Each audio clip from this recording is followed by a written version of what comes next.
आज भी कई ऐसे लोगों की कमी नहीं है जो कहते हैं कि महाभारत एक झूठी कहानी थी। उनका कहना है कि महाभारत के गीता के उपदेश भी सिर्फ लोगों की मन की बनाई बातें थीं, पर लगातार मिलते गए पुरातात्विक और वैज्ञानिक सबूतों ने लोगों को अपनी सोच बदलने पर मजबूर कर दिया है। और ये वीडियो देखने के बाद ऐसे लोगों का मुंह अपने आप बंद होने वाला है। आज हम बात करने वाले हैं महाभारत से जुड़े 7 ऐसे जीवित प्रमाणों के बारे में जो आज भी मौजूद हैं। उसके बाद निर्णय आप लोगों पर होगा कि क्या महाभारत सच में हुआ था, अन्यथा नहीं। दोस्तों, सबसे पहले बात करते हैं कुरुक्षेत्र के बारे में। यह बात तो हम सभी जानते हैं कि महाभारत का युद्ध कुरुक्षेत्र में हुआ था, जो आज भी हरियाणा राज्य में स्थित है। कहा जाता है कि उस समय तबाही ला देने वाले युद्ध में बहे खून की वजह से वहां की धरती लाल हो गई थी। पुरातात्विक विशेषज्ञों ने भी यह माना है कि महाभारत घटना सच में घटी थी, क्योंकि उस जगह पर लोहे से बने तीरों और भालों को जमीन में गड़ा पाया है, जिनकी जांच पड़ताल करने पर 2800 ईसा पूर्व का बताया जाता है, जो कि महाभारत काल के समय के ही बने हुए हैं।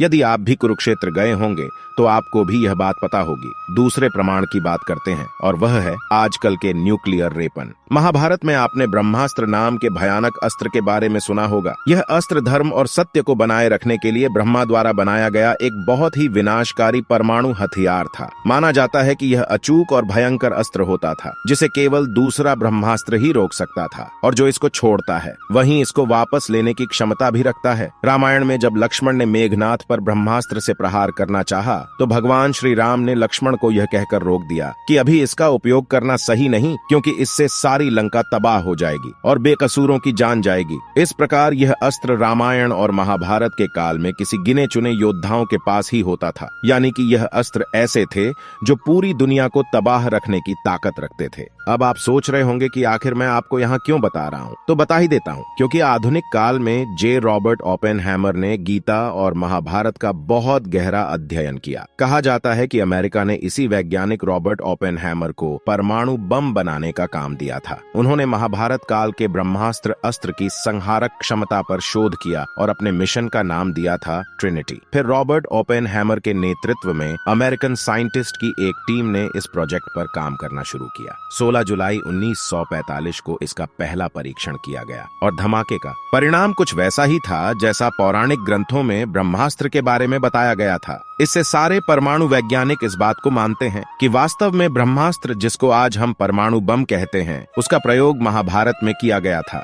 इस खतरनाक बम के सफल परीक्षण करने के बाद रॉबर्ट ओपेनहाइमर ने गीता का श्लोक भी पढ़ा था और वह खुद रोने लगे थे। चलिए आपको दिखाते हैं कि आखिर रॉबर्ट ओपेनहाइमर ने क्या कहा था। चलिए देखिए। Hindu scripture, the Bhagavad Gita, the prince that he should do his duty, and says, "Now I am become death, the destroyer." किस तरीके से वैज्ञानिक महाभारत और गीता पर विश्वास करते हैं, लेकिन हमारे देश के कुछ धर्म विरोधी लोग हमारे इस महान इतिहास और धर्म युद्ध को एकमात्र कहानी मानते हैं। अब आते हैं तीसरे प्रमाण पर, और वह है अंगदेश का प्रमाण। कुंती के सबसे बड़े बेटे दानवीर कर्ण अंगदेश के राजा थे, जो उनको दुर्योधन द्वारा उपहार स्वरूप भेंट किया गया था। उस समय का अंगदेश आज उत्तर प्रदेश में गोंडा जिले के नाम से जाना जाता है। साथ ही जरासंध द्वारा अपने राज्य के कुछ हिस्सों को कर्ण को दिए जाने की भी बात कही जाती है। आज बिहार के मुंगेर और भागलपुर के जिले ये वही हैं। वहीं जिसको हम आज दिल्ली कहते हैं, वह महाभारत के समय में इंद्रप्रस्थ के नाम से जानी जाती थी। तो यह स्थान तो काल्पनिक नहीं है। सैकड़ों स्थान तो ऐसे भी हैं जिनका नाम महाभारत के वक्त भी वही थे और आज भी वैसे ही हैं, जैसे कि द्वारिका, कुरुक्षेत्र, बरनावा, हिडिंबा आदि। अब आते हैं चौथे प्रमाण पर, और वह है चक्रव्यूह पत्थर। हिमाचल प्रदेश के हमीरपुर जिले के 16 सिंगी धार के नीचे बसा राजनौड़ गांव एक ऐतिहासिक स्थल के नाम से मशहूर है। प्रचलित मान्यताओं के अनुसार पांडव अज्ञातवास के दौरान यहाँ रुके थे। अज्ञातवास के दौरान अर्जुन ने यहाँ पर चक्रव्यूह का ज्ञान प्राप्त करने पर उसे पत्थर पर उकेरा, जो आज भी मौजूद है। इस चक्रव्यूह को ध्यान से देखा जाए तो इसमें अंदर जाने का रास्ता तो साफ दिखाई देता है,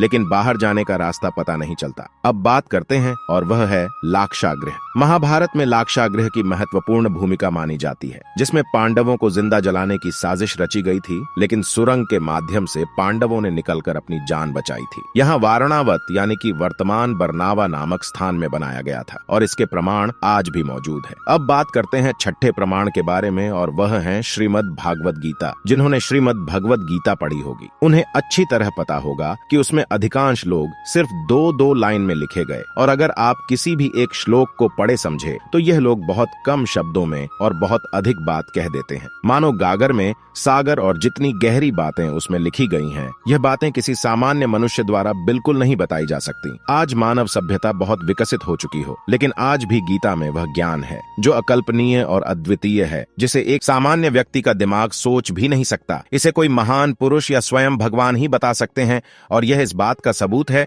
कि भगवान श्री कृष्ण थे और उन्होंने गीता का वाद संवाद अर्जुन के साथ किया, इसलिए अर्जुन भी थे, और अर्जुन थे तो फिर पांडव भी थे, और पांडव थे तो फिर महाभारत भी हुआ था। अब बात करते हैं इस वीडियो के अंतिम प्रमाण के बारे में, और वह है द्वारिका नगरी। इस बात से तो हम सभी परिचित हैं कि भगवान श्री कृष्ण द्वारिका के राजा थे, और महाभारत में इस बात का उल्लेख मिलता है कि यह नगरी जलमग्न हो गई थी। पुरातत्व विभाग को गुजरात के पास समुद्र के नीचे एक पुराना शहर मिला, और इसके प्रमाणों से पता चलता है कि यह वही द्वारिका नगरी है जिसका उल्लेख महाभारत में किया गया था। समुद्र में मिले इस अवशेष से यह साबित होता है कि द्वारका कोई काल्पनिक शहर नहीं था, बल्कि एक वास्तविक शहर था। जो आज हमने बात करी महाभारत की कुछ ऐसे प्रमाणों के बारे में जो महाभारत को सत्य साबित करते हैं, और महाभारत से जुड़े ऐसे प्रमाण चाहते हैं तो कमेंट करके बताएं। उम्मीद करते हैं कि वीडियो आपको पसंद आया होगा। हम मिलते हैं किसी और वीडियो के साथ, तब तक के लिए धन्यवाद।